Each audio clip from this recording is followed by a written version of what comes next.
back, everybody. Thank you for all your excellent participation this morning. We're here for the Future Engineers panel session, and this discussion will draw on some of the themes that were raised in the earlier sessions from Kerry and from Chris. The panel is going to be chaired by Vicky Moyer from Firefish Software, Head of Talent. Also on the panel are Andrew Spratt and Simon Libby, Simon from WSP, and Andrew from, forgive me if I get the numbers, FPSG. FPSG, there we are. I'm working from my brain rather than from notes. Never reliable. We are going to be taking questions. It's a free-ranging discussion, but Vicky's in charge, and I'm going to hand straight over. So thank you very much. Lovely. Hi, everyone. I love those words. Vicky's in charge. It's the best words. So I've certainly found the breakout sessions this morning exceptionally inspiring and insightful. So really looking forward to finding out more from the panel just now. So I think let's just get started, and we'll start with Chris. So Chris, the traditional route to becoming an engineer, a software engineer, traditionally was school, uni, into the workplace. But times have changed. So what routes do we have available nowadays? Yeah, of course. Thank you, Vicky. That allows me to perfectly segue whilst it's still on my mind. So for anybody who attended my session a moment ago, you heard me talk a lot about work-based learning. So this is an alternative route that's starting to kind of open up. And this is essentially the idea that when someone leaves school, that they might not be suited to the conventional route. So that is that they might not want to go to university. They might not want to sit through 3 years worth of lectures, some very nice, well-framed problems. And instead, they believe that they would be better suited going straight into the workplace and learning on the job. That's the kind of phrase I think we would have used 20 years ago, that you're learning on the job. And I think, to be fair, it's probably still the phrase that I use today. But yeah, essentially this is a separate route. And I guess other than the kind of university traditional route and the work-based learning route, we've also kind of got the third route, which is the more transferable skills going in from a completely different career. And I think that's something that the world of software engineering and data science is becoming better at, that you don't need to have done it to go into it. And I think that's important, because I think there was always this stigmatism that actually, if you weren't a software engineer, if you weren't a mathematician, a statistician, someone who could code expertly, that you couldn't go into software engineering and you couldn't go into data science. Whereas this is sort of a bit of an alternative route now, that, if you have been working for 20, 30 years, but decide actually one day, maybe I should go into this, that you don't need to do that. And so I'd say that's kind of like a bit of a backdoor option that exists. So you kind of got the two primary routes, as well as this backdoor option, which we're certainly seeing employers becoming more susceptible to and more forgiving for. Yeah, fantastic. But Kerry, when we think about it, no matter what route we take to get to that point of employment, there are certain skills that are universal. So what would be those key skills that you think people need, no matter what route they go down? Yeah, and I talked a little bit about this earlier, and the key thing that I think is coming up here is it's communication skills. Especially as we're getting into the AI world, where AI is able to do a lot of this coding for us. We need to be able to communicate with our team members about what's happening. We need to be able to communicate with clients to understand their requirements. We need to be able to communicate with stakeholders to manage their expectations. And a couple of three of the communication skills that I highlighted earlier are sort of giving and receiving feedback. I think is super important, because that allows us to develop our careers. Engaging in constructive conflict so that we can find the best solutions to the problems and build stronger relationships. And then the final one is being able to talk to different audiences and tell a story in a way that people understand and want to listen to. Absolutely amazing. Excellent. So, Simon, obviously, we've got AI coming in now, and it's changing work patterns and how things happen. When you think about the people that are particularly successful, what are the key traits that they have that you're seeing coming through? Thank you. So, I guess AI, hot topic at the moment. There's, I think, probably two facets to my answer. And just to give a little bit of context to that, sort of two strands in my role at WSP. One of them is I'm working with a team of software developers, although I'm not a programmer by degree myself. But another one is I'm working with many scientists and non-software engineers, and they are increasingly doing more and more programming themselves. So those two groups are both using more and more AI, but using them in slightly different ways. But in both cases, it's the communication, it's the soft skills, it's sort of all the other bits around the edge that the person still needs to be doing. The actual writing of specific pieces of code, DIs can do that very well, and they're getting better and better at it. But deciding what needs to be written, how it's written, and all of the sort of really key communication that goes in and out of that, that's the bit that the people are doing best, and the ones that are excelling and are future-proofing themselves are the ones that are doing that more, and doing that with more awareness as well. Excellent. And Andrew, obviously, as a recruiter, you get to see lots of things that are happening in the market and get lots of insight. So what are you seeing in kind of the employment market at the moment? How's it looking to you? I think there's a number of things that are changing. Probably no one thing that's making a massive impact, but when you see the dynamic of some of the shifts, some of it's simple things like there's no such thing as a work pattern anymore. The whole flexibility of how we work, the remote, the hybrid. I'm not going to get into the debate of what's right and what's wrong, but it means it's increased the marketplace. You can sit in Edinburgh and work for a Silicon Valley company if you wish. Equally, you can have a company in Edinburgh that build their apps in South America or their back ends in Europe. So the market's got bigger in the way of opportunity. You could say the competition's got bigger as well. And touching on the points, AI is changing the marketplace to some degree, and this will evolve with time, that the boilerplate software development kind of getting taken up by AI. Will that develop? Possibly. But it means that the engineer of the future is a lot more creative, that I'm a lot more interactive about what else am I developing, what it's going to do, which kind of leads into the employer wanting someone that's more business acumen, more turned on to what they're actually doing. They're more involved in the end product rather than just part of the development life cycle, which then means the developer has to change. I think the term we're all familiar with is T-shaped. That sort of area of expertise with some breadth. I think a colleague of mine helped me coin the phrase tree-shaped. And that's what I think the developer of the future has to be, tree-shaped. You know, maybe there is a core limb, maybe is two, maybe it's front and back end. And then there's all these different branches, which means you're not a Java engineer anymore. You have to have Java and Python. Can you flip over to C++? That sort of polyglot side. But also engineering is now tied into DevOps, AI, cloud. So I think tree-shaped is the employer's desire, and therefore academia, students of the future, that's an area they've got to develop and move into. Absolutely. Yeah, totally agree. So obviously in my role at Firefish, I'm responsible for recruitment. It's across all teams, but predominant focus recently has been in our development side. But as well, we're a recruitment software, so we get the advantage of seeing all the insights that are coming through from the market. And yeah, I couldn't agree more. These are the key skills and communication and, you know, just these different things. And I think a curiosity, an ongoing curiosity and a love of learning are things, and adaptability is, I think, the big one just now as well, that we're certainly seeing kind of in our roles. But over to you guys. Any thoughts, any questions, anything you picked up on in the breakout sessions that you wanted more information on? Anybody want to pop their hands up? We have two chats. Just 1 second. We have a new arrangement. Ooh. Yeah, Are you throwing microphones at people now, Brian? A nice foam-covered cube here. Because all our roving mics are in use, I get to throw this at you. I hope you've got enough insurance on the go here.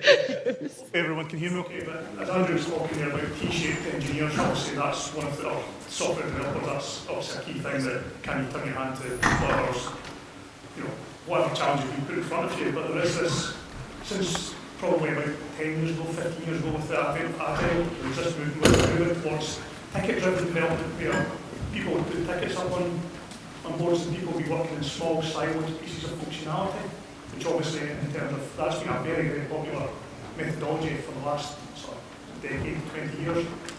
But obviously with AI coming along now, people just working on these individual slices of functionality doesn't really fit in with that T-shaped methodology. So I was just wondering if you could sort of look at that disconnect and how you see that working in the age of AI.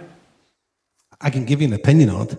And I suppose different companies, different employers, different businesses will evolve in different ways. We've seen AI change processes really quickly and affect the process part, or that's my interpretation. I still think software engineering is a black magic. There is something creative about software engineering where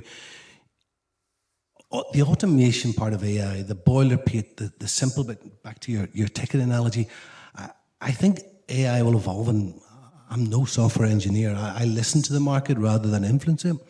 I think that ticket mentality is where AI will win, and actually AI will take more and more of that away, which you could say is more of the boring, more of the less creative side of engineering, in my interpretation, but still doing something different, moving forward.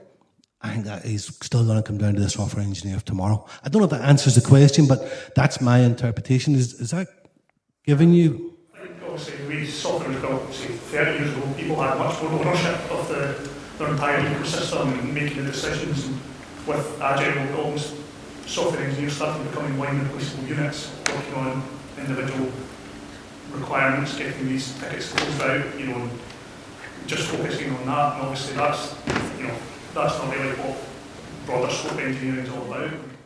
I'm going to jump in there and say that that's really not the heart of what Agile is. And I think what we're going to see is we're going to get seeing some thumbs up in the audience. We're going to get back to more of that. It's more going to be about the communication with the clients and about understanding them. And it's going to be less about sticking the tickets up on the board, more about understanding what needs to go up there, what needs to be done, what needs to be coded. I think I would add to that, though, if the sort of being anonymous, hiding behind as a replacement behind a ticketing system is something, I can see a scenario where that would go away. And so, yeah, being involved and knowing the context and speaking to people, yeah, absolutely needs to be happening more, I think. Excellent. Any other thoughts from the panel there, or are we looking to? Brian, it looks like he's very keen to throw a microphone. Oh, go on. Yes, it's very. I quite like this topic. So, we're talking about the engineers of the future. But I'm going to speak for the kind of older generation. Oh, I'm going to speak. Normally, I'm quite loud. I've not realised that. So, I want to speak from kind of the people who are towards the other end of their career, so that should be supporting the engineers of the future. And you've kind of all mentioned it about having to adapt, having to change. People are like, I'm terrified, we're terrified, but actually we've talked about gaps as well. How do we fill those gaps to ensure all those years of learning and still having to adapt? Because I think 67 is now and I'm not, is now the retirement age. What would your advice be? What should we be looking at as organisations and institutions to actually fill that gap and make sure that we're all learning together? That's a great question. Do you have any thoughts here? I thought Chris might be the first. There we are. Yeah, really fantastic question. So I think this kind of comes down to this division between the actual knowledge itself and the kind of skills that come with it. And I think we need to recognise that this particular workplace is not going to conform to that typical structure whereby years of experience equals seniority. And I think that's something that is quite an uncomfortable feeling for a lot of people.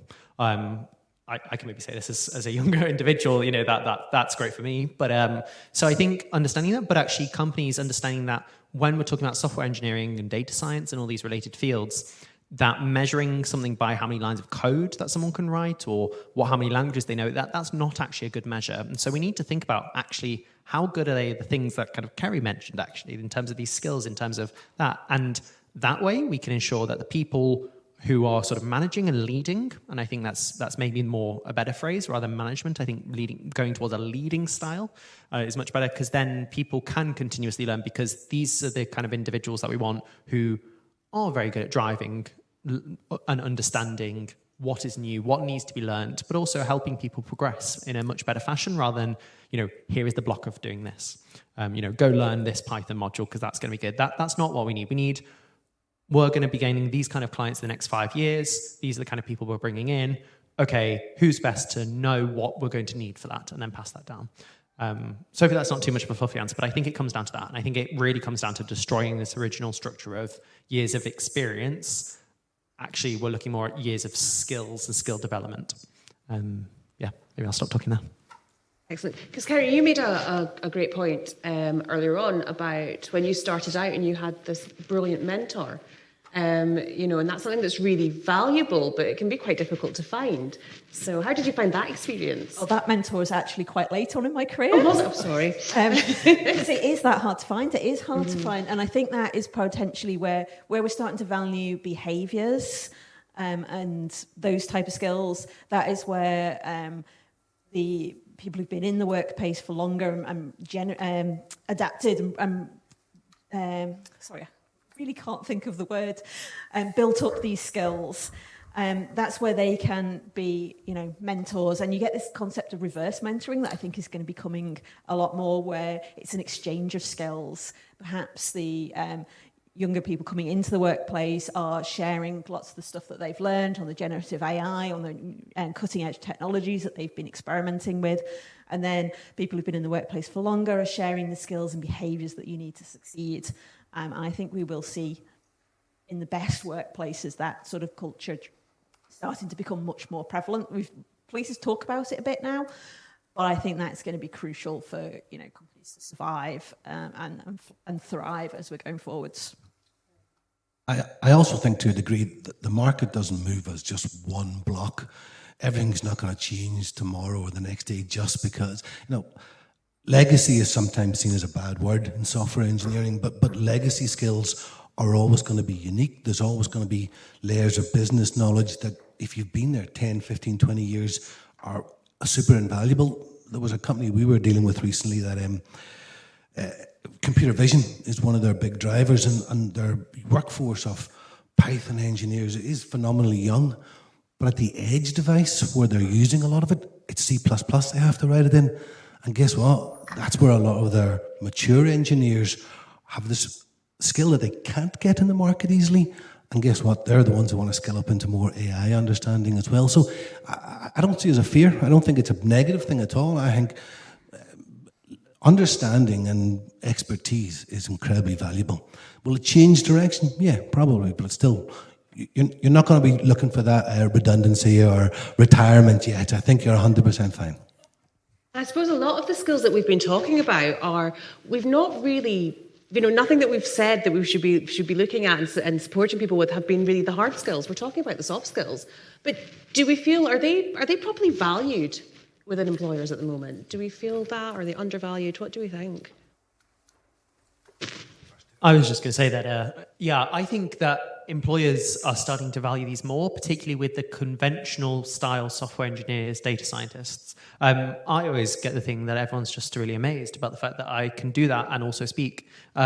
People genuinely are, that's shocking, and it also, puts me at the front of the queue for quite a lot of things. And I think, we maybe are overvaluing these kind of things a little bit too much in that regard, that we find it so amazing that people can do this. Yeah. So maybe we need to move for a shift of where employers think, wow, this is just a phenomena that's happened, to let's actually appreciate the fact that exists. Absolutely.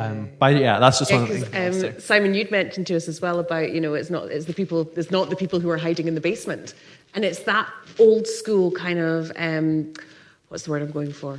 I can't think what the word I'm going for, but there's just stereotype. That's the word. This stereotype that I don't see it in the people that I speak to and the people that I work with. So you think we need to get rid of that. That needs to go. So are you seeing that kind of attitudes like that changing as well? I think variably. Because AI and other tools means that actually you can code more faster. The scope for an individual taking ownership of a larger piece and going out and doing more with that and having a sort of more distributed software teams, seeing that happen a lot over a really, probably the full scale of what we do, at least in my company. The ones who are going, oh, I'm really worried about AI, I don't know what's going to happen next, they're the ones who are not sort of looking to adapt and reaching for the alternatives. But I think, there certainly are plenty of alternatives out there. Excellent, amazing. Brian looks like he'd like to throw something, or have you already thrown? Already been thrown. I've already got it. Excellent. Just for context, I'm an ex sort of software and systems engineer, like recovering, the therapy is going well. Yeah, so I've got a little bit of skin in this game a bit. So how you make a senior software engineer is you start with a junior engineer and you leave it to bake for a while, right? You let them to develop the trauma and the 3 a.m. panics that they go through to get to that point. And I'm only 30, it's grey beard. What do you think AI does to threaten that journey? And connected to that, I wonder how many of you are going to be triggered by the phrase vibe coding. And how many people think that? So I read an article recently that somebody who had no software engineering skills gave their requirements to ChatGPT. It gave them code which they deployed in cloud, and then they had to have an uncomfortable conversation with their cloud provider about how much that had just spent them. What are your thoughts on that? I would go straight in and say, well, actually, that person who couldn't code and put their presumably insecure code onto the cloud, yeah, but there was the role for somebody who had that awareness at whatever stage of their software engineering journey. And there's a new role that didn't used to exist, where they have that ownership in their context and they're watching what people are doing, they're talking to people. They can say, actually, maybe don't do that. I can see what you're trying to do. Perhaps try this alternative. So you said, well, you mentioned, well, what about the journey that used to happen? Well, actually, maybe that old journey, eventually, it'll take time, maybe that old journey won't exist anymore and it'll be a completely different route. But there's still a role for a software engineer, but perhaps it means something different in the future. Maybe. That's, yeah, just from my perspective anyway. Just to add to that and maybe challenge it a little bit, I think the journey hasn't changed that much from my perspective. I think you have to go in steps of increments. I think there's a lot less now. The steps are reduced. You know, do I want a heart surgeon working with me tomorrow that's only in his first year? Probably not. But if he's in his third year and he's the best in the world, yeah, I'm fine with that. So I think, yeah, the whole software cycle, you had to go step. You couldn't work live code if you hadn't been working during the night supporting code. I think it's a lot shorter. And maybe there's ways to step around part of the journey. I still think you have to grow into any job to some degree. So it's a bit of both, maybe, if that answers it. Yeah, building what you said there, I think there's Amara's law as well, which is where we overestimate changes in technology in the short term and underestimate in the long term. And I think, don't see how that's not going to be the case with AI.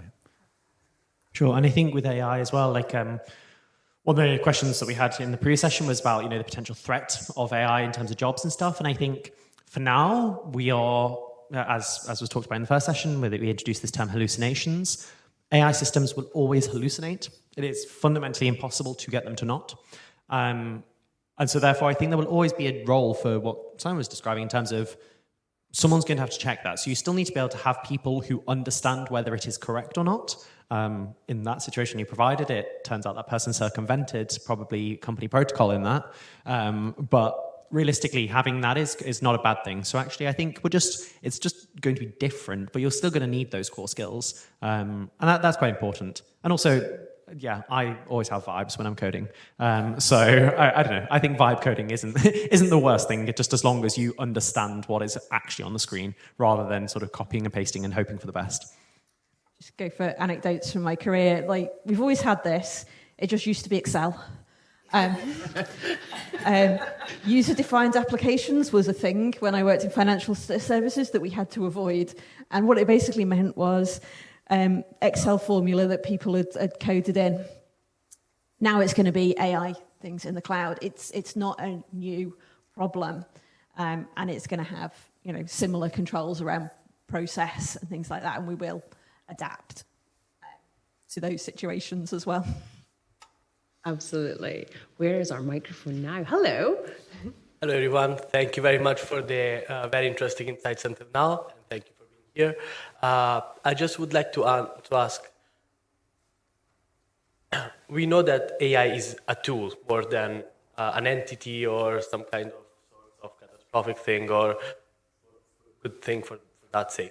But as every tool, we have usually an age to introduce that tool in our life.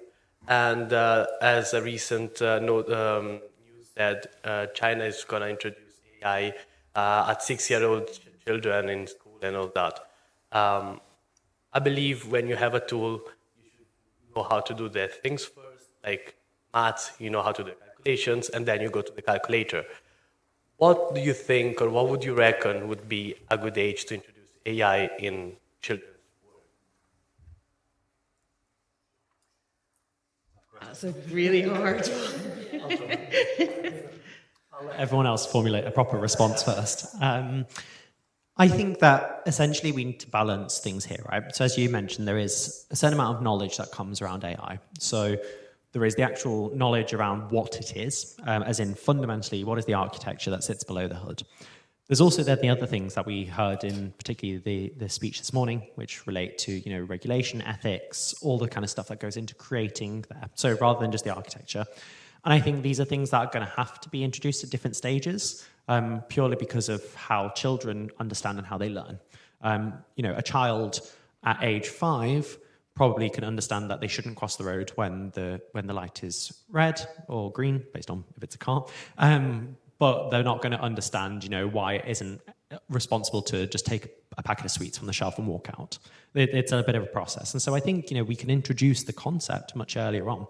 Once they have the ability to understand, basic mathematics, plus, minus, times, subtract, all this, they can probably understand, okay, well, this is what a diagram of a machine learning pipeline looks like realistically. If you put it into very simple terms with very simple labels and just arrows, that's fine. The bit around how to actually responsibly use it, though, is going to have to come much later when we sort of see students and children in particular being able to understand ethics and how the world around them works. That is much later in life, I think. I'm not a cognitive expert on children, so I wouldn't be able to comment, but I think that is the kind of person that we need in this conversation to understand actually that is the point where we can introduce it. But I would expect that, to be much more around like high schooling. If they're using a phone, they probably understand what they should and shouldn't do on that phone. So they probably could understand what an AI can and can't do. And only at that point have we really fulfilled the job about introducing it properly. Yeah. I've had time to think. Thank you for that. I don't know the clear answer, but when you're pondering, my wife's a primary school teacher. She's just got Apple Distinguished School, one of the first in Glasgow, if anyone's interested. But it meant that the kids are learning from P1 with iPads. They still have to learn to read and write. They still have to know what they're doing, but they're using the technology to not learn quicker, but learn to be ready for the world they're going to be moving into in a couple of years' time. So actually, the more I think about it, the sooner the better, with guidelines, with controls, with protection. But AI is not going to go away. It's going to become more pervasive in our life. So probably the sooner the better, with all of that good practice that you've mentioned in place. What age? I'll leave it entirely to you, though. Excellent. Any thoughts over here? Simon, I know you've got a tiny new baby. Congratulations. Simon's actually on paternity leave just now, so we're very honoured to have him here. 1 month is too soon, I think. That's why I wondered. Yes. I think it's quite a hard question to address and stay within the realm of software development, perhaps, I think. But the cat's out of the bag. So one way or another, it is going to be done, and it is a little bit uncharted waters as well. There's probably right ways and wrong ways to varying degrees, I would imagine. But I don't know, the potential for AIs to teach children, I think, is very high. I don't know if people would agree with that. And so if the children are going to be interacting with AIs from sort of receiving from an very early age, and actually them directly using them themselves, it's going to happen at the same time. So in some ways it might be sort of out of the hands, it might be in the educator's hands. It's going to be a bit of an experiment. Chances are it's not always going to be perfect, so I don't know, might have to wait and see. And I think we need to be aware here that there's, in order to teach this well and effectively, we need to train the teachers, and they're already struggling to deliver computer science in the schools. So I think we need to be mindful of that gap, and there's things that we need to address there first before we can just expect schools to introduce this. Excellent. Does that answer your question? That was a brilliant question. Can anyone top that? Oh, I will try. I am also coming originally from engineering, having a similar experience like my colleague questions earlier. And it's a little bit hard to express, but seeing the discussions that we have here and seeing the discussions that happen some other places, there is a certain element of scare in creating myself lately. Not because AI and AI will take jobs and all of this stuff, so that will potentially happen anyway.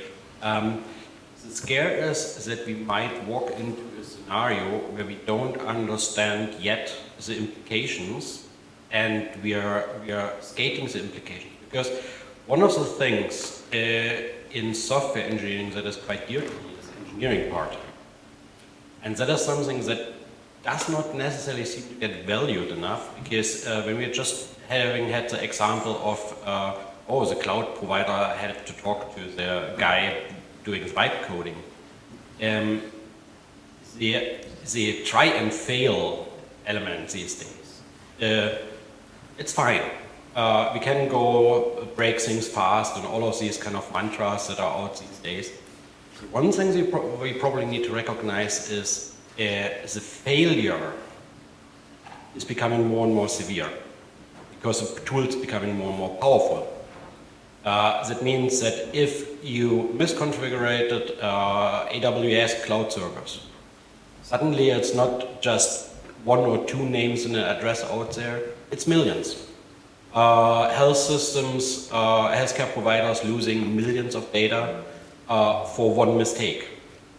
And what I'm a little bit lacking is the acknowledgement of that we need to do something about it in an engineering approach.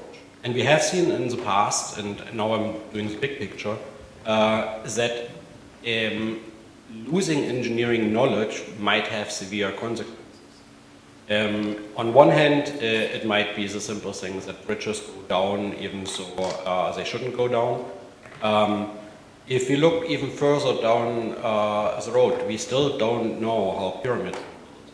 We still don't know or have the capability, engineering capability, to build a Roman road to the same quality that it survives 2,000 years.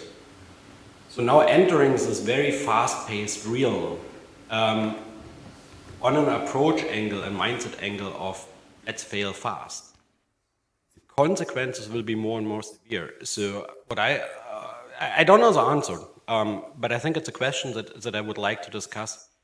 What are we doing from an engineering perspective that is building safeguards? In physical systems, we have safety relays, for example, that shut down a system before it goes haywire. And I think going further, we need to have these elements in software as well, ingrained in the development and in the engineering. So that's why I'm not worried about software engineers going out of business at all, because AI for the foreseeable future will not be able to do that. Not saying it will never be able to, but at all. Anyway, so it's a little bit of rambling here, I admit, but I think seeing what we discuss and how we discuss it, I think there's a point missing to the discussion. And that's my point. I'll add a comment to it. I think it's pervasive in always that fear. I think it's been hinted at a few times already. AI is a tool. We should be using it and maximizing it. But when it comes to the case of AI takes control, then we're into the Armageddon scenarios that we discussed. From a recruitment perspective, when I think about what employers want, quicker, faster is always good. Everyone wants quick and fast. Business doesn't like losing money. And therefore, if going that quick and that fast, if giving more and more control to an AI-driven software engineering puts the risk up, then there'll always be a balance. Now, I think it's been mentioned about there has to be more thought put into where we stop, where there's rules, where we don't go too far. But from an industry perspective, if you don't have a software engineer somewhere in the business that can fix it if it goes wrong, then you won't have a business. So I think where AI will fast forward so much, I still think there will be a core that has to be maintained. Where that balance becomes, why is there still a COBOL kicks DBT engineer somewhere in this world, it's because there's still an IBM mainframe somewhere. So that evolvement, that change will keep moving, but the barriers in between, the protection layers, I think they'll stay in core traditional software engineering. You still have to be able to cook. You can microwave a dinner, but you still have to be able to cook. So I think there'll be a balance. That's my thought. Love that analogy. Yeah. I'm stealing it. I'm taking it back with me. It's mine now. Stop recording. Simon, what were you wanting to add there? Just a comment that where I've read or seen about failures, and quite often it's been the systems where those failures have occurred haven't changed since pre-AI. And so perhaps the onus is on the industry or whatever application, is that their systems are still playing catch up. And as Lisa discussed in the keynote this morning, it's all moving so fast, actually that's really quite difficult. But yeah, the challenge has been set, and maybe AI can help with that challenge as well, I don't know.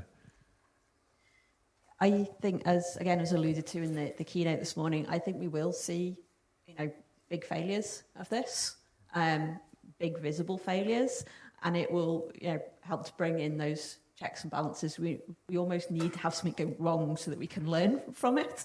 It's how we work as humans.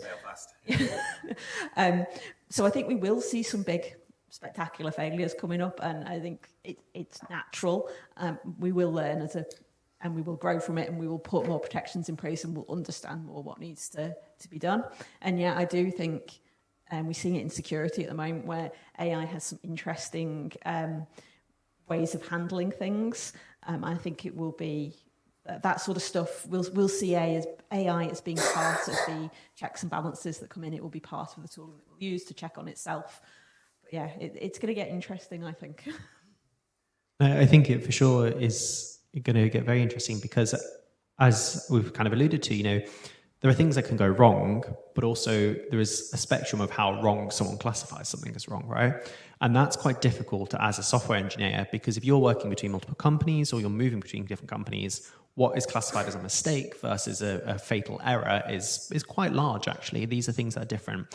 So just to kind of kind of justify that, I come from my research in a very regulated field. So I work in healthcare most of the time when I'm doing my research, and this is highly regulated. And what I will say next is not me calling for tons of regulations to come in, but I think in this field in particular, we would do well from a very industry collaborated upon checklist, I guess, like a list of things that pre-deployment has to be fulfilled, and that kind of checklist being almost like taught as part of some syllabus, regardless of what route that comes down. Now, I think this will be quite a big ask, because no one really wants to admit their mistakes. Most companies will hide their mistakes behind doors and will not want to say this is something that went wrong, so therefore it should go on the list. However, I think, if there was some regulatory board that could sort of objectively say, okay, these are the things that we believe your company needs to look at, then this would be the most ideal situation. Someone doing that for free or someone putting that together, though, I think would be quite a big ask. And so, because we're kind of in the domain where, because it is around a business and around business making profit, and competition has to happen, that's quite difficult. But maybe people with experience could actually do this quite collaboratively, for the sake of learning and actually people being able to go into the field more confidently. And then hopefully we would get rid of this fear that something really bad's going to happen, because at least I've seen an expert create a list of things that I should be checking. And I'll hope, certainly relating back to what I was talking about in my thing around work-based learning, is that mentorship would include this kind of thing. Now, of course, no one can ever be foolproof, but at least you can walk away at the end of the day and say, I can go to bed at 3 a.m. because I at least tried everything on the list. Excellent. So we've got time for one last question. So let's... You're in charge of the bouncy mic. I mean, I get to keep the weighted companionship. Oh, I don't know. You might have to fight me for it. Thank you very much, everybody, for your thoughts so far. I've been following the Future Engineer track this morning, and we've heard about the importance of good communication, how it can add a lot of value to your business. There's been the question of, is it over or undervalued when engineers can communicate effectively? And perhaps it's also been questioned whether these basement engineers that some of us might remember from our past are still out there, is still an issue.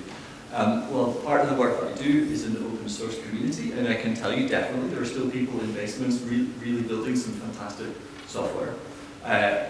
All really great folks, but is there a a journey here that still needs to be worked to help people communicate better. And the reason I think it's of interest at the moment, things are just accelerating. Everything is moving so much faster.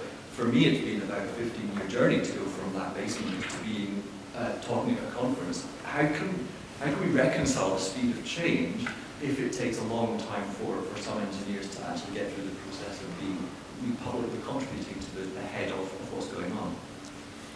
I think as employers, we need to take much more responsibility for learning and training.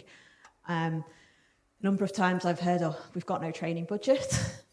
That shouldn't be a thing. Technology is evolving fast. We need to learn new technical skills, but we also need to learn these communication skills as well. And I think as employers, we need to take responsibility for that. We can't expect people to be coming out of universities or apprenticeships fully trained. We have to take responsibility for that, and we have to apply that.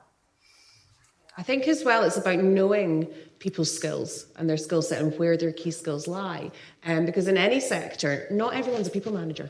You know, not everyone can, and we don't have enough people for everyone to be a people manager. What we do at Firefish is we've got two routes that you can go down. You can go down an operational route, which is a people management route, or you can go down a technical expert route, which is all about really focusing and being the expert on the processes and the tech. So it means that you're not limited and you're not cut off from being able to progress just because, you know, your skills lie in one area or the other. So I think it's about having a real understanding of the people and, you know, treating people as people, taking an interest in your people, knowing what their aspirations are as well as what their skills are, and seeing how we can merge them for the success of both the company and the person. To add to that, the company I work for is quite a large one, and I think I said it's covering quite a range of different areas.